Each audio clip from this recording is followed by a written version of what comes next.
நீதிமொழிகள் 24:16 சொல்லுது. நீதிமொழிகள் 24:16 சொல்லுது, நீதிமான் அதாவது அவன் விழக்கூடிய அளவுக்கு வாழ்வில் வரக்கூடிய புயல் காற்று, போராட்டம், விழுந்துட்டான், உலகம் நினைக்கும் ஆள் அட்ரஸ் இல்லாம போயிட்டான், க்ளோஸ் நினைக்கும். ஆண்டவர் சொல்றாரு, நீதிமான் எழும்புவான். நீதிமான் எழும்புவான். பக்கத்துல பார்த்து சொல்லுங்க, எத்தனை முறை பிரச்சனை வந்தது? 7 முறைலாம் இல்லை, 70 முறை. 70 முறை இல்லை, 70 கோடி முறை வந்தாலும் நீ எழுந்திருப்ப.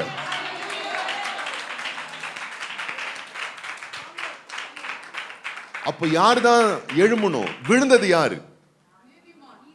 அப்ப நீதிமான் தான் எழும்பணும். வசனம் எப்படி சொல்லுது பாருங்க, நீதிமான் 7 தரம் புஸ்கு புஸ்குன்னு விழுந்துருவான், நான் தான் அவனை புஸ்கு புஸ்குன்னு தூக்கி விடுவேன். வசனத்தை நல்ல கவனிங்க, அவன் விழுவான், அவன் எழும்பக்கூடிய அளவுக்கு நான் எல்லா கிருபையை தருவேன், ஆனா அவன்தான் எழும்பணும்.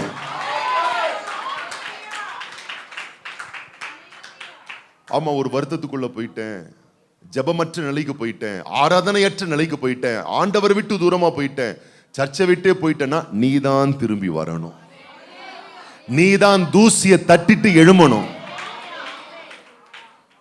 நீங்க தான் வரணும். ஏன் ஆண்டவர் கையை கொடுத்திருக்காரு, காலை கொடுத்திருக்கிறார், உணர்வை கொடுத்திருக்கிறார், மனசை கொடுத்திருக்கிறார், அறிவை கொடுத்திருக்கிறார், சத்தியத்தை கொடுத்திருக்கிறார், சபையை கொடுத்திருக்கிறார், சத்தியத்தின்படி போதிக்கிற போதகரை கொடுத்திருக்கிறாரு. நீ எழும்புவதற்காகத்தான். ஏசாயா தீர்க்கதரிசின் ஆக்கியோன்னு சொல்லுகிறார் பாருங்கள். ஏசாயா தீர்க்கதரிசின் புஸ்தகம் 52ஆம் அதிகாரம் முதல் 3 வசனம். ஆண்டவர் சொல்றாரு, நான் எழுப்புறேன்னு சொல்லல, ஆல்ரெடி எழும்புற நிலையில தான் நீ இருக்கிற, ஆனா நீ தான் கால் ஊன்றி எழும்பணும். எழும்பு எழும்பு சீயோனே, உன் வல்லமையை தரித்துக்கொள். நீ ஆண்டவர் விட்டு தூரமா போய் படுத்துட்டு இருக்கிற வரைக்கும் பவர் சக்தி உன்கிட்ட வராது. நீ எழும்ப பிறகுதான் வல்லமை உன் அண்டையில் வரும். வல்லமையை தரித்துக்கொள். பரிசுத்த நகரமாகிய எருசலேமே, எருசலேமே, உன் அலங்கார வஸ்திரங்களை உடுத்திக்கொள். விருத்த சேதனம் இல்லாதவனும் அசுத்தனும் இனி உன்னிடத்தில் வருவதில்லை. தூசியை உதறிவிட்டு எழுந்திரு, தூசியை உதறிவிட்டு எழுந்திரு. எருசலேமே வீற்றிரு. சிறைப்பட்டு போன சீயோன் குமாரத்தியே, உன் கழுத்தில் உள்ள கட்டுகளை அவிழ்த்து விடு. உன் கழுத்துல இருக்கிற வருத்தம், சோகம் எல்லாத்தையும் அவிழ்த்து விடு. விலையின்றி விற்கப்பட்டீர்கள், பணமின்றி மீட்கப்படுவீர்கள் என்று கர்த்தர் சொல்லுகிறார். நீ எழும்புனா போதும், காசு பணம் இல்லாமலே விடுதலை உனக்கு வரும், வெற்றி உனக்கு வரும், ஜெயம் உனக்கு வரும், அலங்காரம் உனக்கு வரும். இப்ப 52:2 சொல்லப்பட்டதின்படி தூசியை உதறிவிட்டு நான் எழும்புன. வசனம் போடுங்க பார்க்கலாம். தூசியை உதறிவிட்டு எழுந்திரு. சிலர் சொன்ன சோக வார்த்தை உங்களை தள்ளி விட்டிருக்கலாம்.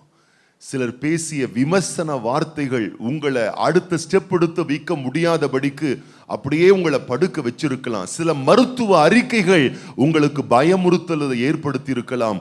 சில மனிதர்களுடைய பயமுறுத்தும் வார்த்தைகள் உங்களை அச்சப்பட வைத்திருக்கலாம். ஆண்டவர் சொல்றாரு, ஏன் இந்த சமூகத்தின் வார்த்தையை கேட்டு நீ துவண்டு போற? நீ எழும்பி வா, நீ எழுந்து வா. வருத்தம் என்று எண்ணாதீர்கள், அது உங்களுடைய வளர்ச்சியினுடைய ஆதாரங்கள். சில ஆண்டுகளுக்கு முன்னாடிலாம் நீங்க பாத்தீங்கன்னா எல்லார் வீட்லயும் கோழி வளர்ப்பாங்க. எனக்கு தெரிஞ்சு நானே பார்த்துருக்கேன் சின்ன வயசுல. எங்க வீட்லயும் எங்க பாட்டி கோழி வளர்ப்பாங்க. அப்ப எல்லார் வீட்லயும் என்ன பண்ணுவாங்கன்னு கேட்டீங்கன்னு சொன்னா, மேக்சிமம்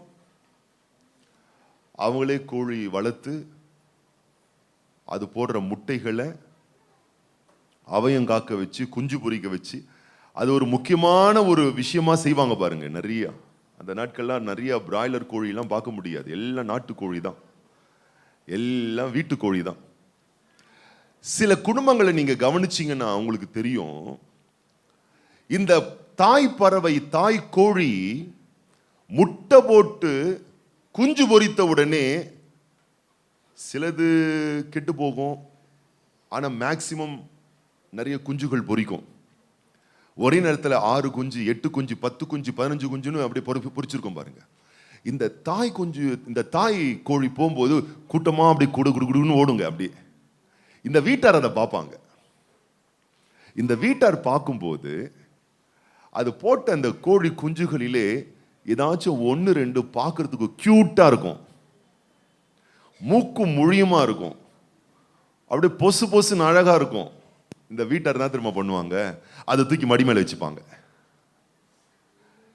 அழகா இருக்குல்ல, இங்க பாடுறா, இது மூக்கு பாடுறா, இது கண்ணு பாடுறா, இது கலர் பாடுறா, இது பாடுற பொசுன்னு எப்படி இருக்கு. அந்த குடும்பத்தார் அந்த தாய் கோழி கிட்ட கொடுக்கவே மாட்டாங்க. அது எடுத்து மடியில வச்சுப்பாங்க. அந்த கோழி குஞ்சின் பேர் பிடிகுஞ்சுன்னு அர்த்தம். உங்களுக்குலாம் தெரியாது, சவுத் சைட்ல இருக்கவங்களும் தெரியும். இது பிடி குஞ்சு அப்படின்னா என்னன்னா பிடிச்சு வச்சுக்கிறது. அந்த குடும்பத்தார் என்ன பண்ணுவாங்கன்னா அதை விட மாட்டாங்க. பிடிச்சு மடியில வச்சுப்பாங்க, கையில வச்சுப்பாங்க. அதுக்கு ஃபுட்டு கொடுக்கறது கூட இந்த கையில பிடிச்சிக்கின்னு இந்த கையில ரைஸ் ஏதாச்சும் வச்சு இப்படியே சாப்பிடுவாங்க. அதை கீழே விட மாட்டாங்க பாருங்க. அதுக்கு கஷ்டமே கொடுக்க கூடாதுன்னு தன்னுடைய மெத்தையில வச்சுப்பாங்க, தான் ஷோல்டர் மேல வச்சுப்பாங்க, தான் மடி மேல வச்சுப்பாங்க. அதுவும் அந்த குழந்தைங்க அந்த வீட்டில் இருந்ததுன்னு வச்சுக்கொள்ளுங்களேன், அந்த கோழியை விடவே விடாது. சில வீட்டில் நானே பார்த்துருக்கேன், சோப் போட்டு குளிப்பாட்டோங்க, பார்த்துருக்கீங்களா? அப்படியெல்லாம் அதுங்களை படாத இவங்க என்ன நினைச்சுக்கிட்டாங்கன்னா, நம்ம சொகுசா வச்சிருக்கோம், நம்ம நெஞ்சு மேல வச்சிருக்கோம், மடி மேல வச்சிருக்கோம், கைக்குள்ள வச்சிருக்கோம்னு இழுத்து பிடிச்சி வச்சுக்கோங்க. கொஞ்ச நாள் ஆகும்போது என்ன தெரியுமா நடக்கும்? இந்த தாய் கோழியோடு கூடவே சுத்திக்கிட்டு இருக்க குஞ்சுகள் இருக்கு பார்த்தீங்களா, இது தாய் கூடவே சேர்ந்து வெயிலையும் மண்ணிலேயும் அந்த புழுதியிலையும் அந்த குப்பையிலையும் கூட்டமா ஓடி கூட்டமா திரிஞ்சு அடசடிப்பட்டு அப்படியே இருந்து நீங்க பார்த்தீங்கன்னு சொன்னா அப்படியே வளர்ந்து ஸ்ட்ராங்கான கோழியா மாறிடும். ஆனா அந்த பிடி குஞ்சு இருக்குல்ல, இந்த பிடி குஞ்சு இருக்குல்ல, அப்படியே இறகுகள்லாம் கொட்ட ஆரம்பிச்சிடும் அதுக்கு. ஏன்னா சோப்புட்டு தேய்க்கிற தேய் அப்படிப்பட்ட தேய். குடும்பத்தார் நான் அன்பை காட்டுறேன், பாசத்தை காட்டுறேன்னு நல்லா தேய்ச்சி இறகெல்லாம் கொட்டி கண்ணெல்லாம் உள்ள வாங்கி புசுன்னு இருந்ததெல்லாம் சுருங்கி போயிடும். சீக்கிரம் அது செத்தே போயிருமா? நிறைய வீட்டில் அப்படிதான் பிள்ளைங்களை வளர்க்குறாங்க. பிடி குஞ்சு மாதிரி பொத்தி இப்ப என்ன ஆயிட்டாங்களா, ஆண்டவரும் என்ன அப்படிதான் பிடி குஞ்சு மாதிரி பொத்தி வச்சுக்கணும்னு. பக்கத்துல பார்த்து கேளு, பிடி குஞ்சா இருக்க போறியா இல்ல தாய் பறவையோட சேர்ந்து குப்பையா இருந்தாலும் வெயிலா இருந்தாலும் சொந்தமா தானே எழும்பி எல்லாவற்றையும் தயாரித்து போரடிப்பதற்கு கூர்மை உள்ள பற்கள் உள்ள எந்திரமா நீ உருவாக போறியா? இப்ப எதுக்கு கை தட்டினீங்க எனக்கு தெரியல, ஆனா அர்த்தமா தட்டி இருந்தீங்கன்னா சோத்துரும். ஆமா, இப்ப என்னதான் சொல்ல வரீங்க? பிடி குஞ்சா இருக்க போறீங்களா இல்ல தாய் கூடவே அது தூசியோ குப்பையோ அழுக்கோ அது எங்க இருந்தாலும் சரி ஒரு நாள் வரும், தட்டிட்டு எழும்பும் பாரு, அதுதான் நாட்டுக்கோழி. ஸ்ட்ராங்கா எழும்பாது. பக்கத்துல பார்த்து சொல்லுங்க, நிறைய பேர் சோப்பு போட மாட்டாங்க. உங்களுக்கு ரொம்ப சோப்பு போடணும்லாம் எதிர்பார்க்காதீங்க. கர்த்தர் கூட பல நேரத்தில் ரொம்ப சோப்பெல்லாம் போட மாட்டாரு. நீ உருவாக வேண்டும் என்பதே அவருடைய பெரிய தரிசனமா இருக்கிறது. அப்ப நீதான் எழும்பணும், நீதான் கற்றுக்கொள்ள வேண்டும். தூசியை தட்டிவிட்டு எழுந்திரே. சோகத்துல படுத்துக்கிட்டு ஆண்டவரே என்னை கொஞ்சம் தடவி விடுங்க ஆண்டவரே, ஆண்டவரே நான் நொந்து போயிருக்கிறேன் ஆண்டவரே, பதிலே வராது. சகரியாவும் எலிசபெத்தும் 1000 வழிகள், 1000 ஏமாற்றங்கள், 1000 சோகங்கள், வீட்டுல மூளையில முட்டை போட ஊர்க்கா போட உட்கார்ல எழும்பி ஆராதிக்க சொல்லுகிறான், எழும்பி தேவ சமூகத்தை நாடுகிறான், எழும்பி தன்னுடைய கடமையை நிறைவேற்றுகிறான். கர்த்தர் கிட்ட வாக்குவாதம் பண்ணல. எனக்கு நீ குழந்தையை கொடுத்தா நான் தேவ சமூகத்துக்கு. நிறைய பேர் அப்படிதான் ஆண்டவர்கிட்டயே நீங்க இதை பண்ணால் நான் இதை பண்ணுவேன். ஆண்டவர் சொல்வார், இன்னைக்கு ராத்திரியே உன் உசுறு போச்சுன்னா நீ என்ன பண்ணுவ? ஆண்டவர்கிட்ட வந்து கமிட்மெண்ட்லாம் போடாதீங்க. இதை பண்ண நான் அதை பண்ணுவேன் ஆண்டவர், அதை பண்ண ஆண்டவர் இதை பண்ணிருக்கிறாரு, இதுக்கே 1000 நாவுகள் போதாது. நான் இருந்த நிலை என்ன, இப்ப நான் இருக்கிற நிலை என்ன, இப்ப என்ன நல்லா வச்சிருக்காரு, இதுக்கு நான் காலம் ஃபுல்லா நன்றி செலுத்தினாலும் ஆயுள் போதாது. அவ்வளவு செஞ்சிருக்காரு. ஆண்டவர்கிட்ட போயிட்டு வாக்குவாதம் பண்ணாதீங்க. நன்றி நிறைந்த இருதயத்தோடு மன மகிழ்ச்சியோடு ஒவ்வொரு நாளும் தூசியை தட்டி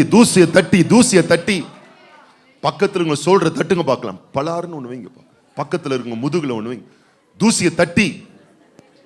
ஆமா, கொஞ்சம் சொல்லலங்க, முதுகுல பலாருன்னு தூசியை தட்டி தூசி. ஆமா, பிள்ளைங்களை எழுப்புறீங்களே காலையில பள்ளிக்கூடம் போகும்போது மட்டும் தட்டி எழுப்புறது. சர்ச்சுக்கு போனோம்னா அவ தூங்கட்டும், ஞாயிற்றுக்கிழமை மாத்திரம் தான் தூங்கும். அது இப்ப ஞாயிற்றுக்கிழமை தூங்குச்சுன்னா இன்னும் கொஞ்ச நாள்ல உன்னை தூங்கவே வச்சிரும். ஆமா, நீங்க பாருங்க, எந்த பிள்ளையெல்லாம் தாயும் தகப்பனும் ஆராதிக்க கொண்டு வராம தூங்க வைக்கிறாங்களோ இன்னும் கொஞ்ச காலம் பொறுத்து அந்த பிள்ளைகள் உங்களை தூங்க வச்சிரும். அல்லேலூயா. ஸ்கூல் போகும்போது மட்டும் பாருங்க, சுடுதண்ணியை ஊத்துறது, மூஞ்சில பச்சை தண்ணியை ஊத்துறது, கரண்டி எடுத்து வந்து 2 போடுறது. ஏன் சர்ச்சுக்கு வரணும்னா பரவாயில்லை.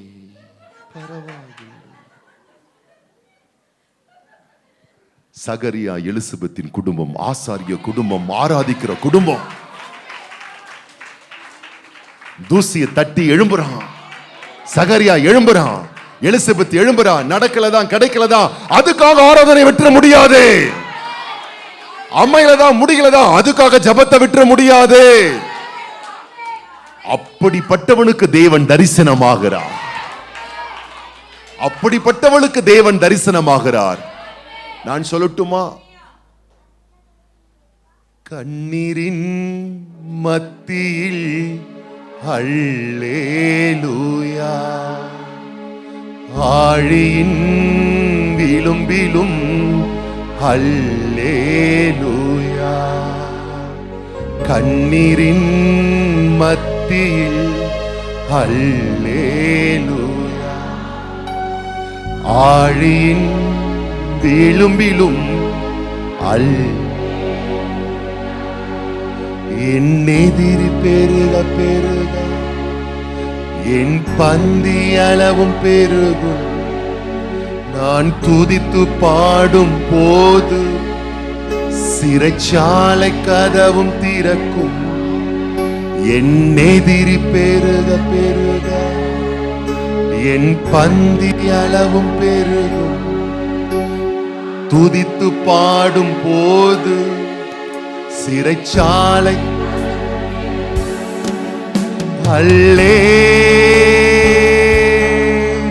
அல்லேலூயா, அல்லேலூயா,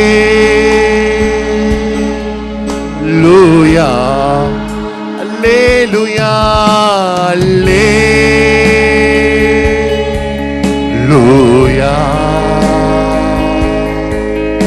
அல்லே.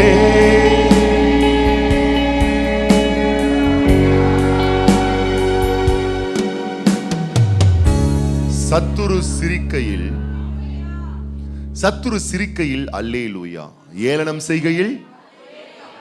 நான் சர்ச்சுக்கு போன என்னை பார்த்து சிரிக்கிறாங்க, நான் சர்ச்சுக்கே போக மாட்டேன். நீ ஆபீஸ் போனா கூட தான் 4 பேர் சிரிக்கிறான், ஆபீஸ் போகாம இருப்பியா? அங்க துட்டு வருது, அங்க துட்டு தான் வரும், இங்க உன் துக்கமே மாறும். சத்துரு சிரிச்சாலும் நகைச்சாலும் பகைச்சாலும் விமர்சனம் பண்ணாலும் சத்துரு சிரிக்கையில் அல்லேலூயா, ஏளனம் செய்கையில் அல்லேலூயா, சத்துரு சிரிக்கையில் அல்லேலூயா, ஏளனம் செய்கையில் அல்லேலூயா. என் எதிரி பெருக பெருக என் பந்தி அளவும் பெருகும். நான் துதித்து பாடும் போது சிறைச்சாலை கதவும் திறக்கும். என் எதிரி பெருக பெருக என் பந்தி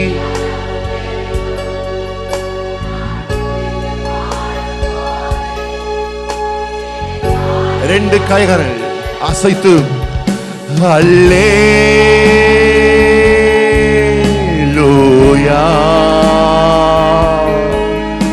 அல்லேலூயா.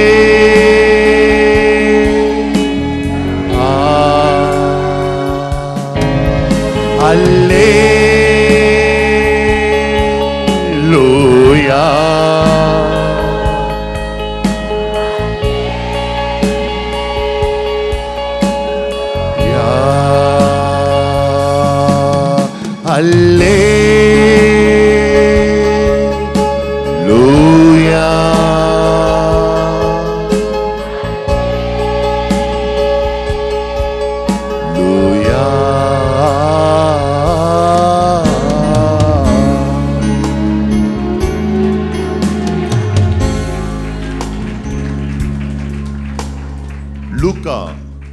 லூக்கா முதலாம் அதிகாரம் எல்லாரும் சேர்ந்து நம்ம வாசிக்கலாம்.